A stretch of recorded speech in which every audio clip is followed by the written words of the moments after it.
center practice group within Colliers, and we launching different series.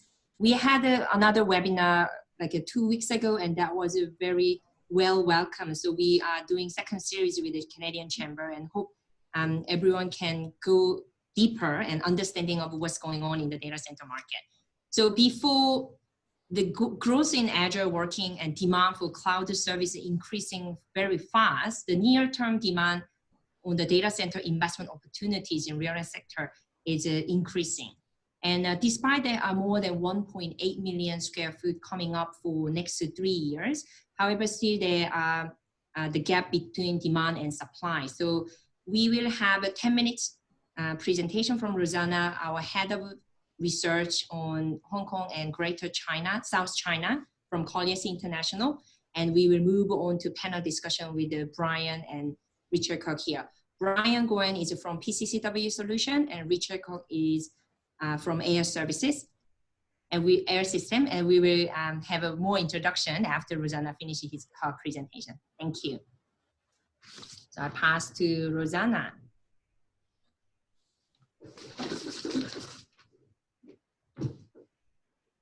Thank you, Hannah.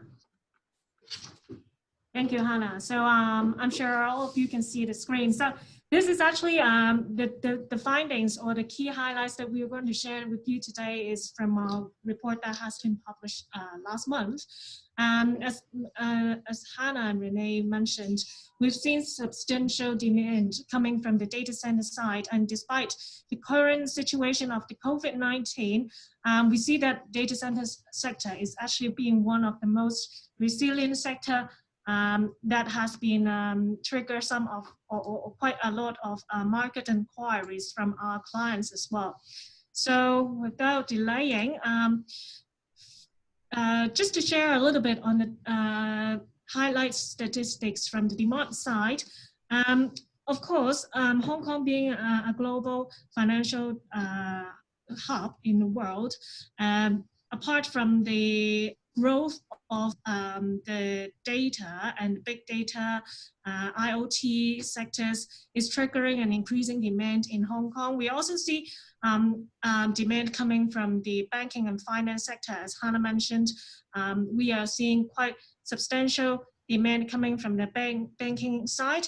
And of course, we as a regional hub for the financial hub for the mainland China, we also see the growing demand from the mainland companies, including Alibaba Cloud, Tencent Cloud, and Huawei, etc.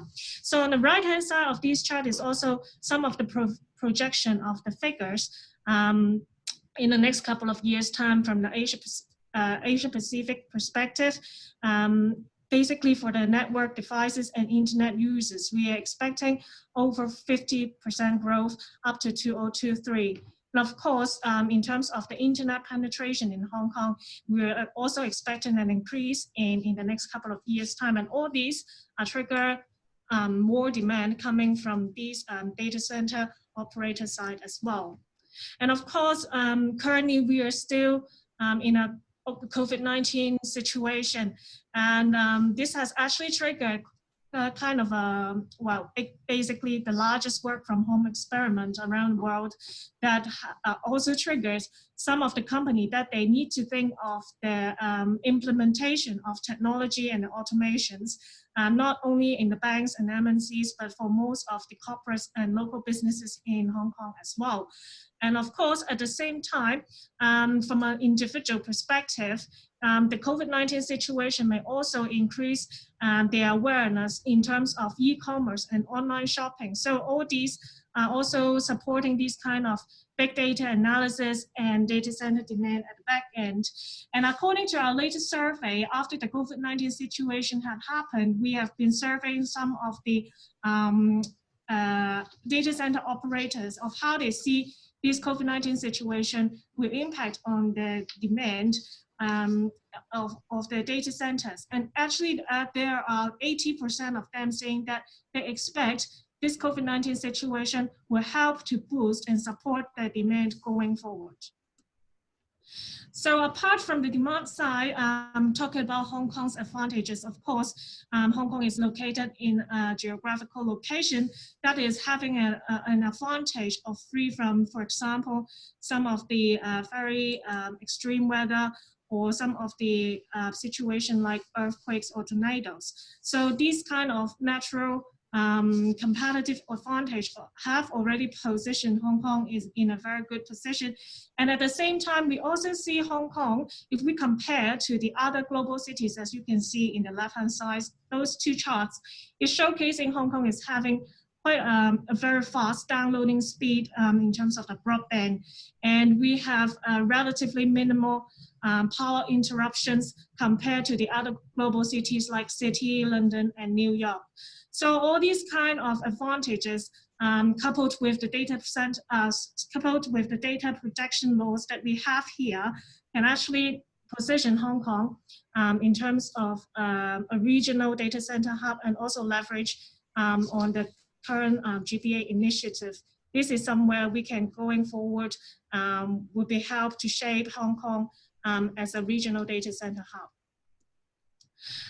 However, from the supply side, as you can see in the right-hand side of this slide, for the last decade, if we only talk about the data center usage side in Hong Kong from the government, there were only 2 sites having been pushed in the market. And especially if you look at the accommodation value per square feet perspective, basically the transaction of these 2 sites, the land value has been expanded for more than 5 times just in a 5 years time from 2013 to 2018. And actually these 2 sites are in a very similar proximity location. So this can also showcase one, the very lack of supply in the market, and secondly, the developer is actually having very strong confidence of this sector in the market. And in terms of the existing data center cluster in Hong Kong, basically the map on the right-hand side also showcased that where are these data centers that we have in Hong Kong currently. Basically, you can see majority of them, over 50%, are located in Jeong at the moment, out of the 8 million square feet of total data center facilities of Hong Kong in the moment. And because of the high entry barrier in this data center sector, currently, I think majority of these data centers are clustering around a few operators' hand, and the top 5 data centers operator actually accounted for over 50% of the market share at this moment.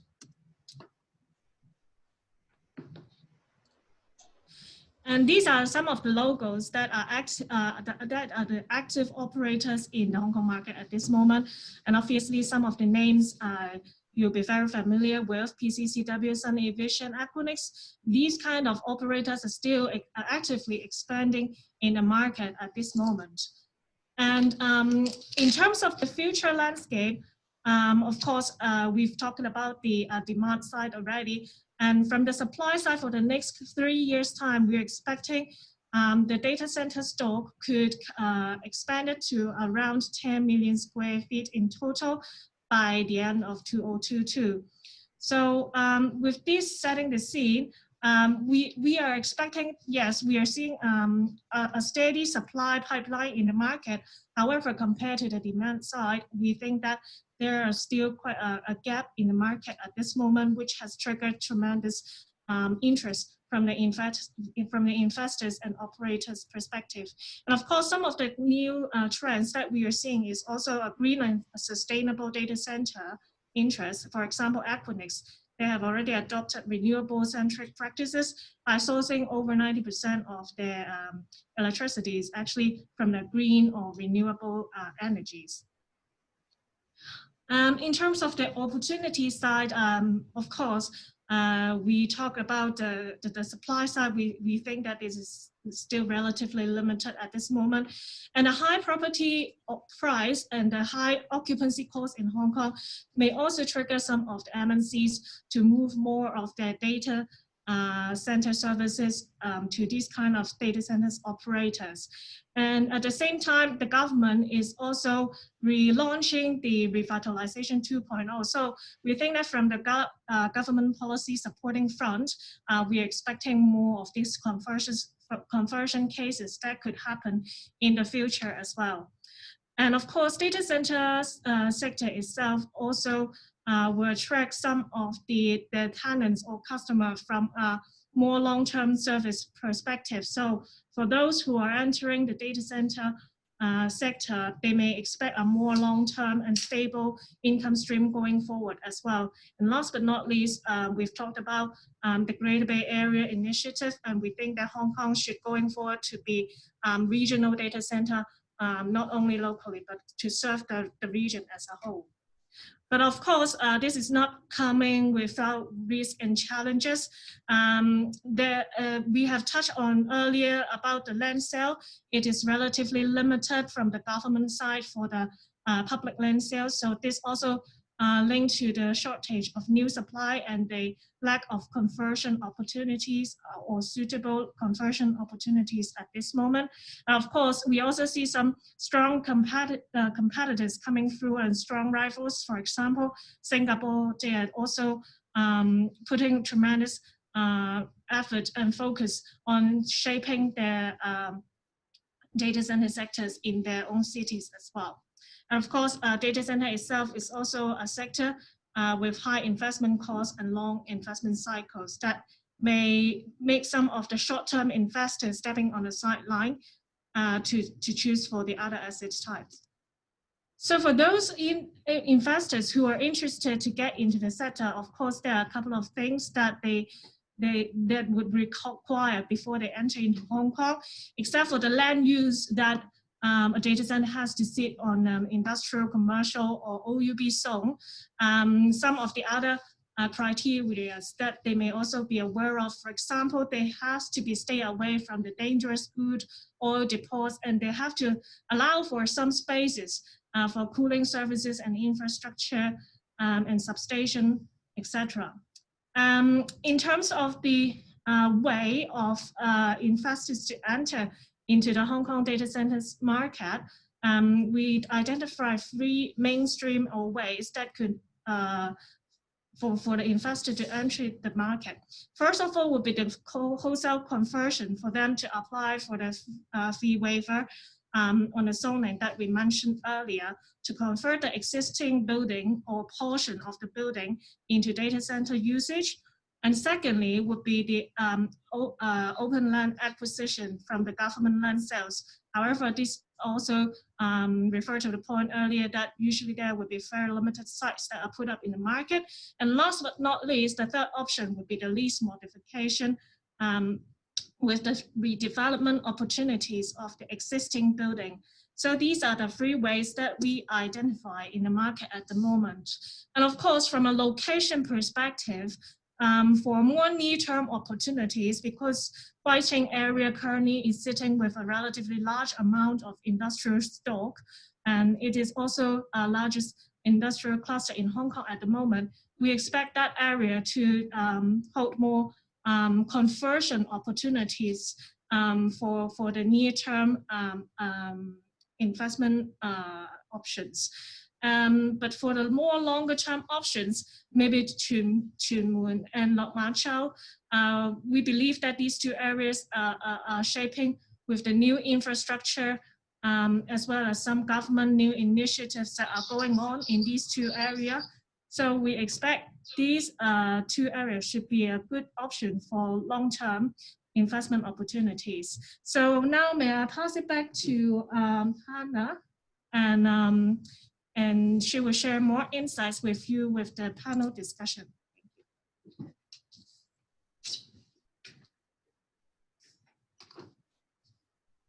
Thank you, Rosanna.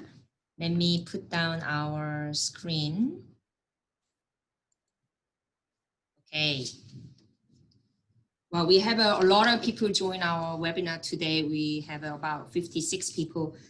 So before we start our panel discussion, may I introduce our panels who joined today. So Brian Groen is a Senior Vice President of PCCW Solution. He covers data center, retail, manufacturing, logistics, and hospitality industries. So he is responsible for end-to-end business performance of these lines of businesses for PCCW Solution. Before he joined PCCW, he was working in IBM for 20 years. And we have a Richard Cooke from Air Systems Hong Kong. He is a country manager responsible for business in Greater China region. And he has developed extensive network with the financial, banking, insurance, career, data center provider, market sectors. So thanks for the, hi everyone. So thanks for Rosanna for the brief introduction about data center market in Hong Kong. So I'm sure we have a lot of questions from audience as well. So if you have any question, you can ask a question on the webinar chat as well. So maybe I start with the Brian first. Rosanna mentioned that Hong Kong is growing as a regional data center. There are more opportunities coming up. Strategic location is one of the key points. But what are the main challenges you experience in Hong Kong data center market as a leading operator in the market? Yes, hi Hannah. Can you hear me okay?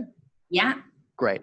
Yeah, the challenges actually, Rosanna did highlight some of them, but a couple I think that we've really come across. You know, we've got 6 data centers in Hong Kong, and we've just started our 7th construction. And really the availability and location of land or suitable conversions. I think in the presentation it was identified that conversions or land purchases or lease exchanges are the 3 common ways. Inside PCCW, our data centers, the most recent ones have been through waivers and changing the zoning from an industrial to a data center building. But you're finding those locations that the building is suitable for data center and that the price point is suitable for data center have been a little tricky. One of the challenges with data center is it's more like an industrial play. And so if we're competing for a land use between commercial or residential, then we just can't achieve those price points. The second biggest challenge actually has been electricity, power availability. With the cloud providers coming into the market over the past years, and Amazon launched in Hong Kong 2 years ago, and I think Google launched last year, the type of power those guys need is very substantial, and it's concentrated into just the 1 or 2 locations that they're based at. And so finding 5 or 10 megawatts of power in a location is something that CLP maybe didn't have planning for when they first laid in their infrastructure. So those would be the kind of two key areas that we see. Okay. Richard, can I ask you, like you working with the major users such as the financial industry, and I understand financial industry is the major demand driver within Hong Kong compared to any other peer cities in Asia. But what are the main trend and demand you have seen now, and what do you think about going forward? Well, to look backwards first, if we go back 25 years ago when I first arrived in Hong Kong, almost every financial organization had an equipment room within its own building premises, and these would be the grade A office spaces within Exchange Square and then eventually into the IFC.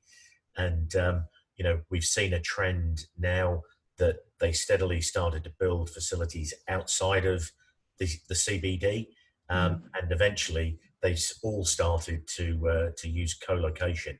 As I said, if we went back 15 to 20 years ago, a major investment bank would never have allowed their data centers and their servers to be hosted by another provider. They felt the security wasn't good enough.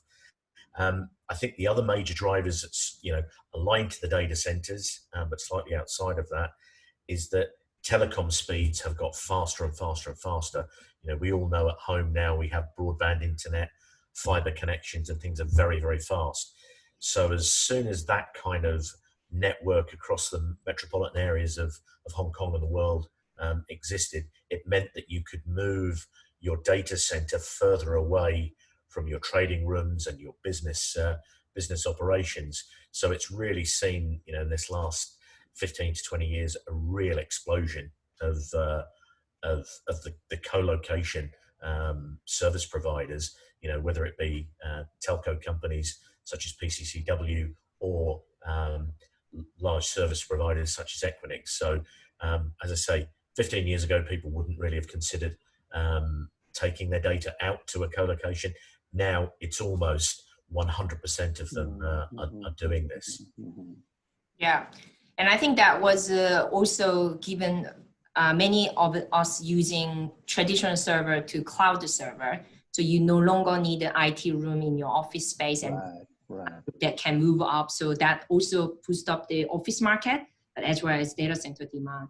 But Richard mentioned about the speed covering within Hong Kong as well as just the overall industry. But Ryan, what do you think these speed are getting faster? We also have a 5G launching up fully very soon. But how important is this location for the data center? Is it really matter to be nearby a city, or can it be far away, like say CanChamHK, the further away from the CBD area? Right.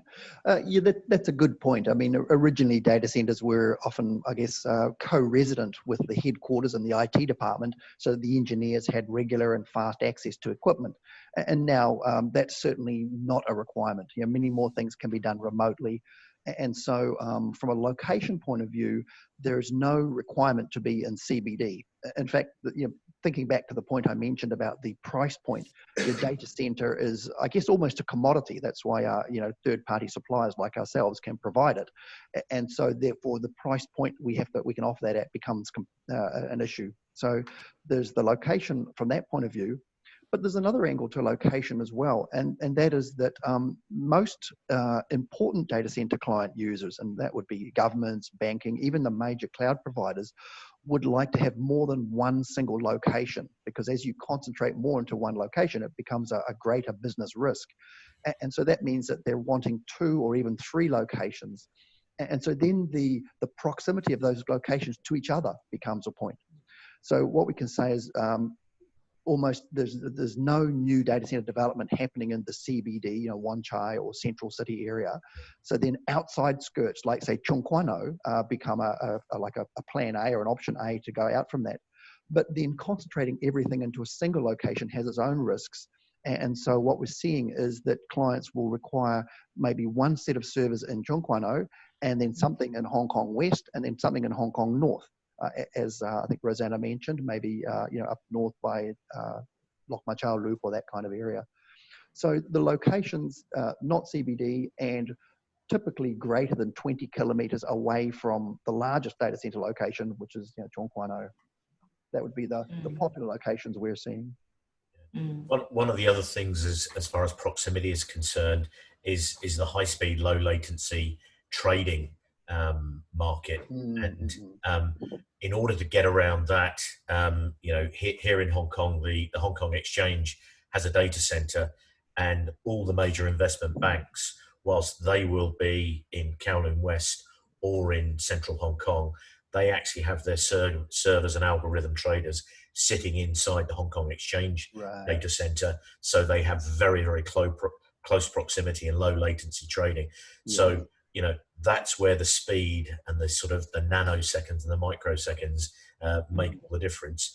But they take that away by putting the servers and the devices that need to trade at that speed very close to the exchange machines, whilst the traders are still sitting in the ICC, in IFC1, IFC2, and within Central. So, there are various things, and these are leaps in technology that have happened, and the ways that people are doing things. Right. Okay. And you're right. The banking and finance industry, particularly high frequency trading, was the first one to drive the location of the servers as a key point. But actually we're seeing that sort of cascade out to the next tier of high performance requirements.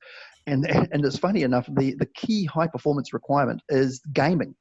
Online gaming is a very high performance requirement, because low latency. If anyone has a gamer in their family, like I have a son who's a gamer, they will change internet providers, and they ask me to change my apartment location to get a lower latency, and the latency is basically the distance from your home to the nearest data center.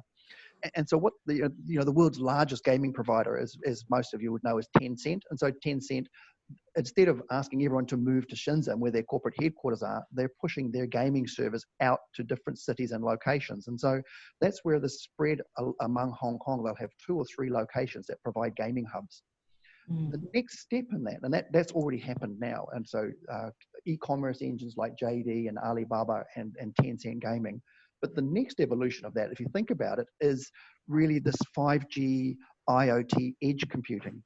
Because the next performance latency sensitive use case, or a very large one, will be driverless cars and that kind of requirement. And so driverless cars have a significant amount of data that has to go backwards and forwards to the data center for analysis. And so if the data center is in a foreign country, it's just not viable. If the data center is 50 kilometers away from where your vehicle is driving, it's just not viable. And so if your vehicle is 5G connected to a base station, it makes a lot of sense to start putting some of that processing at the edge in that base station. And so you're really driving that the data centers in many cases have to come closer and closer to the users to support these different use cases, from high frequency trading through to online gaming, and then through to autonomous control and vehicle and robot and other type of communications. Yeah, I think that's fascinating. We had, traditionally Hong Kong data centers are very concentrated in Zhongguan, as Rosanna mentioned, 56% are there because government planned for it. Other than that, we have a Chiong area, which is a second most popular because it's a traditional industrial cluster and they are converting those industrial use to data center use. But given that this location is actually important, then even the land price is quite expensive in Hong Kong Island. Does that mean investors still can look for the data center opportunities within Hong Kong Island as well? Do you see there is strong demand on that side? There's certainly, I would say there's not strong demand, because if you look at where the demand's coming from now, we've talked about finance and banking, and that was always the traditional demand for data centers. They needed high resiliency, high quality assets, PCI compliance, maybe credit card compliance to do transactions. And so that was a major user of data centers. But over the last 5 years, the growth is not coming from the banking and finance, because many of those guys are moving some of their workload to cloud. And so they're kind of a fairly static kind of a workload. The growth is coming from the hyperscale, hyper cloud providers. And there's only the 5 or 6 in the world, Alibaba, Tencent, Amazon, Microsoft, Google, Rackspace, Huawei, those kind of providers. And the growth from those guys is, well, I would say that 90% of all new expansion is going to provide, going to supply to cloud providers. And so when we talk to those guys about where they want to go to, sometimes if they're from Europe or parts of North America, they'll just say, our diversification strategy is to go to Hong Kong.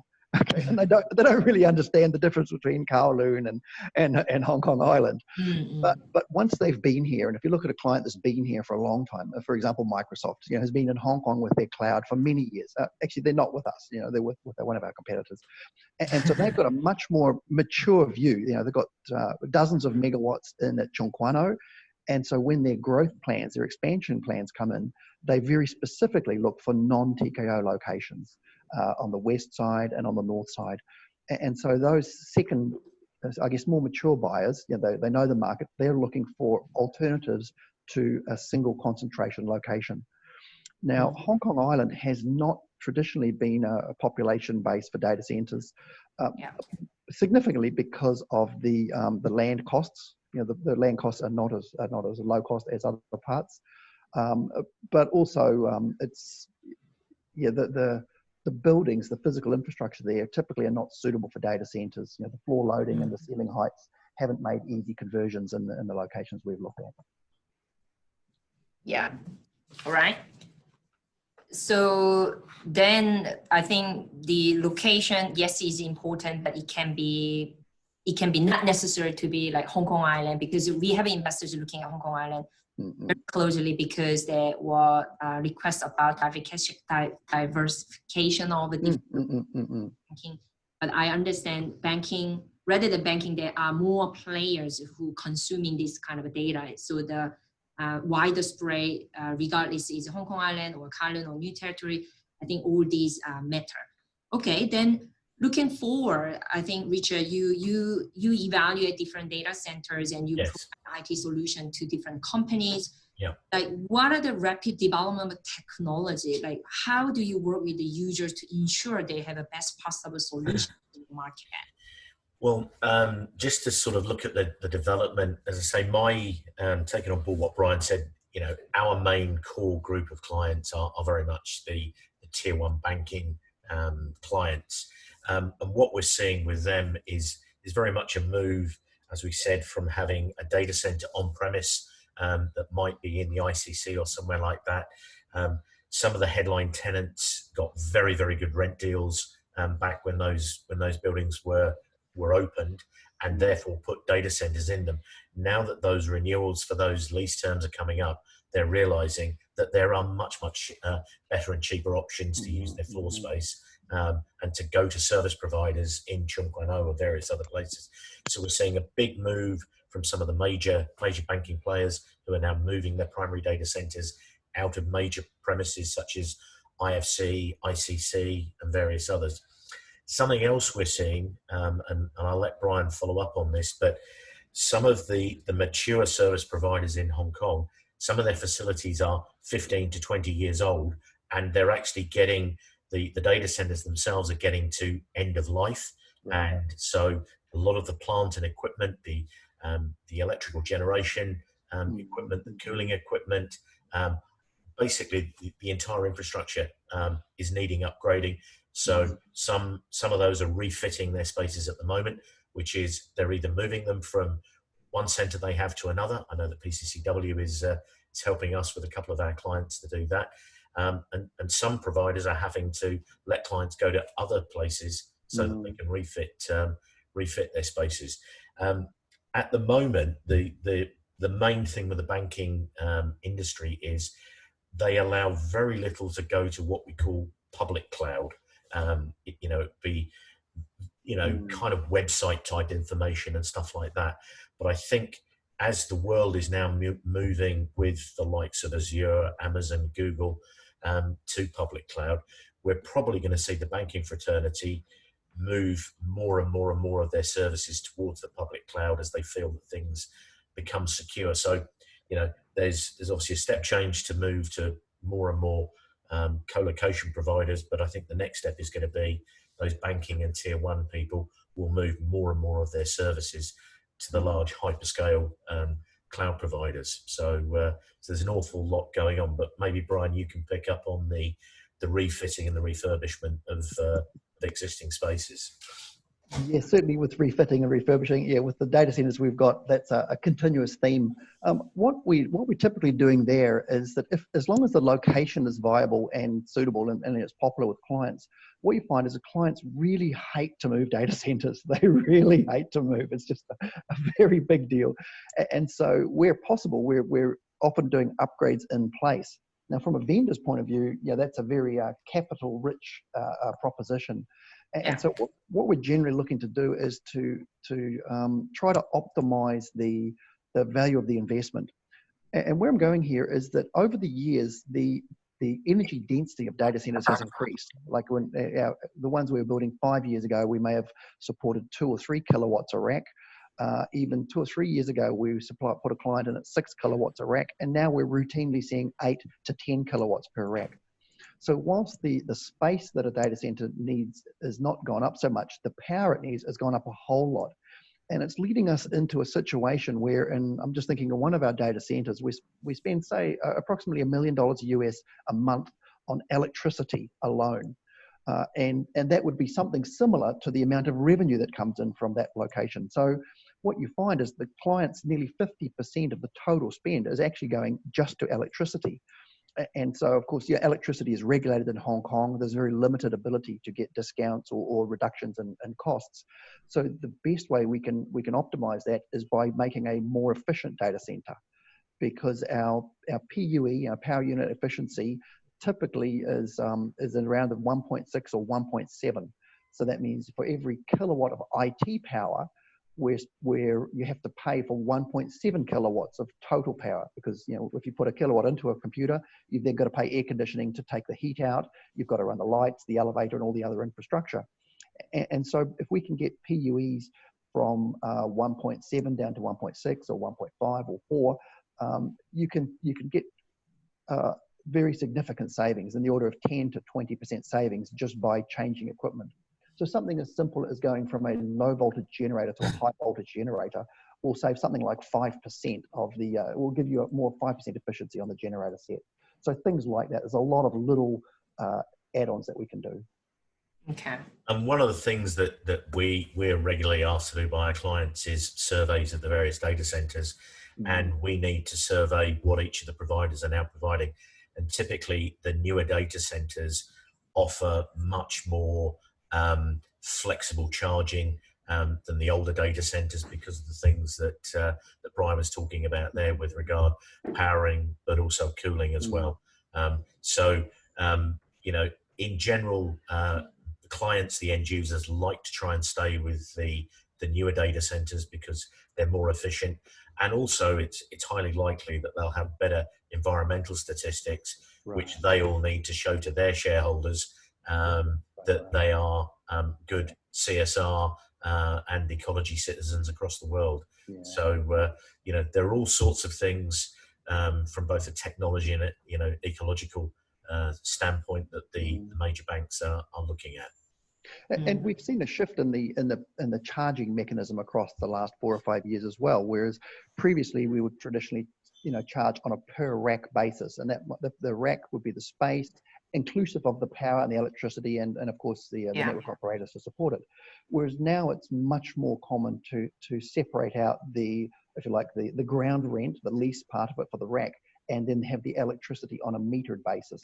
So the electricity is charged at actual, recognizing that some clients use a lot of electricity and some use much less, whereas the price per rack may be common across the entire floor, the entire data hall. And that allows clients who do have more electrically efficient equipment to benefit from that directly. Yeah, absolutely. I mean, the charges is something quite interesting. A lot of people want to know. From landlord's perspective, they charge core and shell basis. So technically, I'm a landlord, I give you the building and I give you sufficient power supply from approval from CLP or Hong Kong E. That's my obligation. Then PCCW, they will fit out and put the fixtures in, E&M, and also chillers and generator, everything. Then my question is, Hong Kong, the rent is so expensive, even in the industrial market. The electricity cost, I compare with Singapore, we are 1.5 times higher than Singapore. Right. In that sense, do you think you charge much higher rate to Hong Kong users, or is it pretty much a similar level? Or how do you compare with other Asian countries? I think across Asia Pacific, Hong Kong is one of the more expensive markets, definitely. Our electricity, I think Rosanna showed at the beginning, electricity was competitive compared to New York City and London, but we're not quite so competitive if you compare to some of the more data center, friendly locations. And Renee mentioned even right at the beginning, in Canada, you can get electricity at 5 cents a kilowatt compared to the 12 cents here. And of course, it's renewable and it comes from hydro, whereas our electricity here comes from nuclear or gas. And so, the Hong Kong tends to be a little bit of a higher cost because of the electricity and because of the land prices. But cost is only one factor. And if you think back to, for social media, for gaming, for high frequency trading, for those location sensitive attributes, cost is not really the overriding factor. Typically, the overriding factor is proximity to the clients, proximity to the users, proximity to network, or in Hong Kong's case, even proximity to China. There's a lot of China workload that we get in Hong Kong or vice versa. So we still find that Hong Kong is very competitive because of the skills, because of the connectivity. And we talked a little bit about local connectivity, but there's also the submarine cable connectivity. Hong Kong is a bit of a fiber optic hub in terms of connectivity going through to Japan, through to the West Coast, or through to the rest of Asia and up into Europe. It's a very central location in terms of network transit particularly for global cloud players or global service providers. So if you can imagine you're a US service provider, I don't know, a ServiceNow or Box or Spotify or someone like that, you're servicing and keeping synchronized data across the world. And so you want your locations to have the least number of hops, and Hong Kong can provide that, and Singapore to a certain extent as well. Yeah, I think that lead to our audience question very well, because recently Google dropped their submarine carrier coming to Hong Kong, and they decided to go to Taiwan because of the U.S.-China trade war. And now the question from Asia Global Institute from at University of Hong Kong, asking political risk, 2 factors. So what might be the impact on the new national security law that maintain seek to impose on Hong Kong, and as well as any possible extension of mainland security laws to SARS, which will impact on the view from international players coming to Hong Kong. Will they withdraw this kind of a plan coming forward to Hong Kong? What do you think about it? Is that to me or to Richard? Let me have a go. Firstly, I don't understand the politics terribly well, but what I can say is that from the co-location provider's point of view, we're seeing that clients need to put their processing near to their users or near to their own customers. And of course, China is a very, very large market. There's 1.4 billion people. It's growing fast, and there is a lot of innovation coming out of IT in China. They certainly have one of the world's most advanced online payment systems, driven by WeChat. The social networking, the social communication. So there are aspects of the Chinese IT market that are driving to go out of the world. And then there are foreign providers that are looking to come in and enter the China market, but maybe not looking to base in China itself. And I mean, the 2 obvious examples from the US would be Facebook and Google, both of which have courted the Chinese market extensively, but haven't actually physically, set up significant hosting there for various reasons. And so for Google in particular, Hong Kong is a very solid market for them. They have their cloud engine here. They've got their Google Analytics platform here, and they can service the Asian market. Now, as the boundaries and the borders and the legals get redrawn, what it may do is may shut down some access from one market, but I expect it'll open up access to another market as well. Yeah, absolutely. Your comments? Yeah, without getting in, it's obviously a highly charged political question at the moment. I think that perhaps the biggest issue is if the special status is removed from Hong Kong. I think it changes all of our lives, not just the data center market, and so I think it's a fairly macro political question that is hard to sort of answer through the prism of this data center discussion that we're having today. Yes. I think it's a hot topic, so it goes with everywhere question, not only the data center, but market, even banking sector. Yes. All right. The audience, if you guys have any question, you can send the question on the chat room on the right-hand side. Then I'll move on to almost the last question. We talk about the energy solutions here in Hong Kong. We don't really have no energies available in the market, but data center, I think I read the article about it, is about 2% of global data consumption, the power to the data center. And they are one of the largest CO2 emission center. And from operators' perspective, what kind of things, or from even the bigger industry, the data center industry, what are we doing to cope with this green and create more sustainable building perspective? Right. Yeah. Well, certainly, as far as using electricity, at PCCW, we're not involved in the generation of electricity, so we can't really control the renewable electricity that's available to us. But in terms of using it, I mentioned we can drive down the efficiency, or drive up the efficiency, drive down the PUE, and that's it can be through technology things like I mentioned, high volt gen sets, or lithium ion batteries, or LED lighting, or AI to control temperature. Or it can be through user-supported activity, even something as simple as going to hot and cold aisle containment, with plastic sheets separating the hot aisles from the cold aisles, or blanking plates on unused racks to stop heat diffusion, going to removing raised floors and just having flat concrete floors to remove the amount of waste cooling that goes on. So we can do things at the client level. What we're also seeing is that the clients themselves are pushing it back to their equipment providers. And so one of our, as most folks would know, a data center typically is very cold. You go into a data center and it's maybe 20 degrees or 22 degrees, plus or minus 1 or 2. And so one of our clients has come to us recently, in fact, in discussions recently, we've been talking about a new location we built for them, where the design point would be 27 degrees Celsius. And so 27 is the midpoint, and we can have plus or minus 2 or 3 degrees from there. I mean, when you get to that kind of level, your requirement for cooling drops significantly. Right, it drops significantly. And in fact, we were joking, we should have windows instead of air conditioners.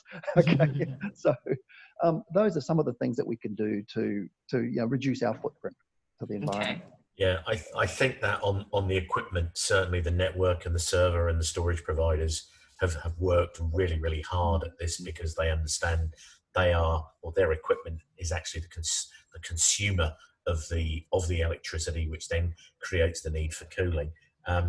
And I think if you look at most equipment, for many, many years, it's had operating ranges up to sort of 30 or 40 degrees, but people chose to run it at sub 20 degrees. And I think people are far more happy running stuff at 27, 28 degrees now. And, having faith that equipment will continue to keep working. So yeah, it comes from a lot of ends. And as Brian said there, a lot of the clients who sort of sublet the space within the co-location, they are being driven by their shareholders, their customers, to have better green policies, and the consumption in the data centers is a fairly major constituent part of what they use. So they are having things that Brian mentioned, hot aisle and cold aisle containment, which are all things that help dramatically with the efficiency, because obviously every unit of energy you put into a data center pretty much eventually turns to heat, which you then have to extract. So it's a bit of a vicious cycle. Yeah. So when you can break that at source with more efficient equipment and systems, it helps dramatically. All right, we have one more question from our audience. With the rapid growth on 5G, how future technology will change the need on data center, especially with the technology being able to stream data among users directly? Yeah. It's certainly, I guess within our group, we're obviously a telco as well. And so we're very much involved in the 5G deployment. The 5G base stations, they'll be looking to go into all of the 4G locations, plus a lot more, because 5G has a shorter range, and so there's a lot more base stations required.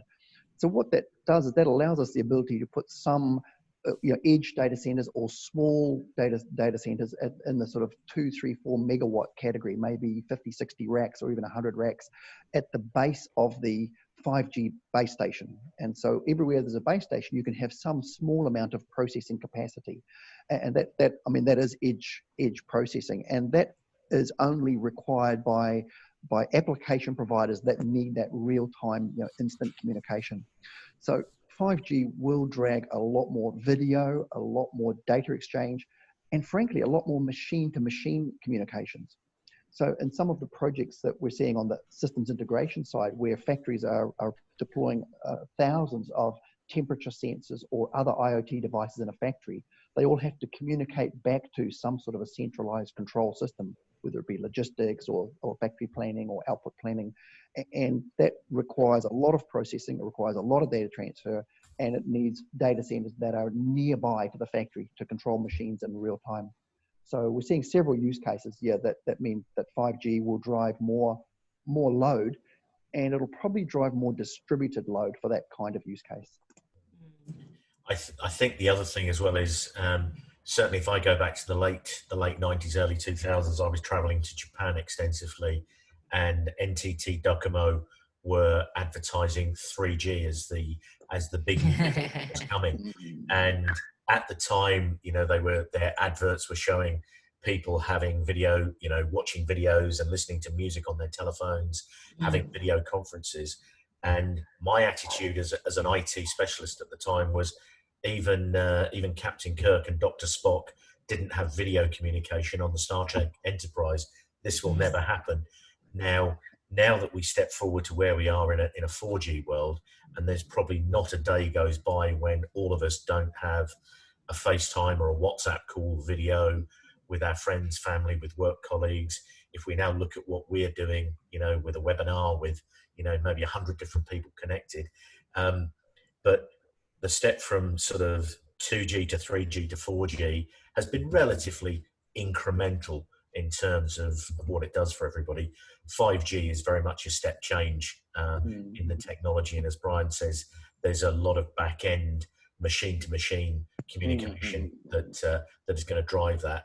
And when providers and users of the technology with applications, when they get up to speed with it, you know, it can potentially mean that, you know, your calendar will know that you're going from A to B, and it will communicate, and it knows that you like a particular bakery and croissant, and it will tell you that you're going to go past that bakery and give you the opportunity to just press a button that says, yes, I'll stop and pick up a coffee and a croissant. The transaction will be done, and you know, everything will happen seamlessly, and you'll stop by the bakery, pick everything up, it will be ready for you as you go past, and you'll move on. You know, that maybe sounds a little bit you know, very much in the future, a little bit like my idea back in the late 90s of what 3G was going to offer. But that's the type of thing that 5G is going to allow and offer. And of course, the back-end computing that allows that is going to be quite significant. So it's definitely going to drive the data center market, that's for sure. Absolutely, absolutely. I look at the 5G will help us to download a 2 hours movie from now 3 minutes to 10 seconds.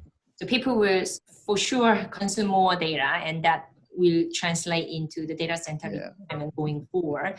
And I think one very good point from Brian is like our investors, they have own block buildings, but also there are some smaller investors having strata title buildings.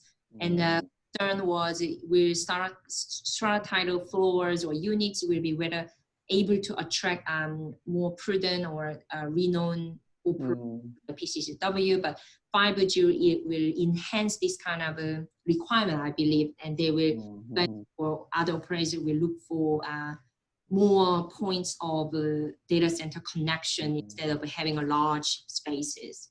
Right.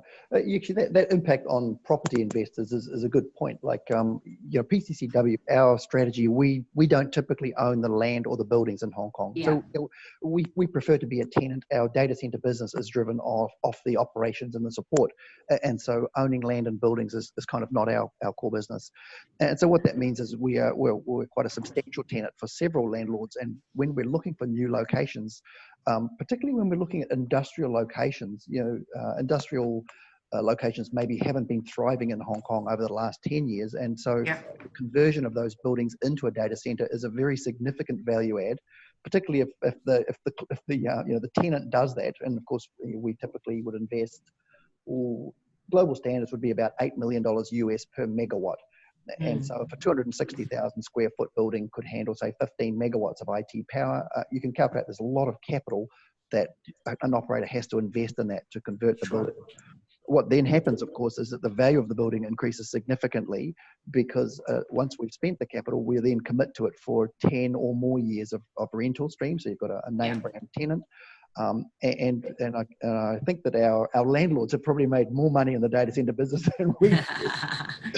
to one of our data centers, which was owned by an Australian property trust. It was then sold to a Singaporean property trust, and it was then sold to a private Hong Kong investor.